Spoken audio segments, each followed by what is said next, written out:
পবিত্র ঈদ উল ফিতরের নামাজ আদায়ের জন্য বেরোলাম। আমরা এখন দাঁড়িয়ে আছি মসজিদের সামনে। এখান থেকে আমরা ধীরে ধীরে আমি আমার ছেলেকে নিয়ে হেঁটে চলে যাচ্ছি ঈদগাহের দিকে। ছোট্ট বাচ্চা নিয়ে একজনকে এগিয়ে যেতে দেখা যাচ্ছে ঈদগাহের দিকে।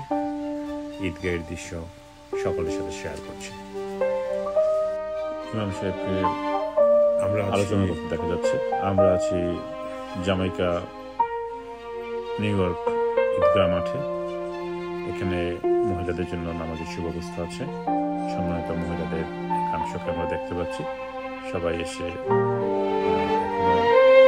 নিজেদের মধ্যে আলোচনা করে নিচ্ছে, নামাজের প্রস্তুতি নিয়েছে এবং তারা নামাজ শুরু করবেন। চলছে স্কুল মাঠে অস্থায়ী ঈদগাহ, আজকের নামাজের জন্য এই আয়োজন। বাচ্চারাও ঈদগাহের খোলা জায়গায় নিজেদের মতো করে একটু দৌড়দৌড়ি করছে। আসলে ঈদের আনন্দ বিদেশ প্রবাসের মাঠে এভাবেই হয়। নামাজ এখনো শুরু হয়নি, নামাজ শুরু হবে। সবাই সমবেত হয়েছে। ইমাম সাহেব নিজের মতো আলোচনা করছেন।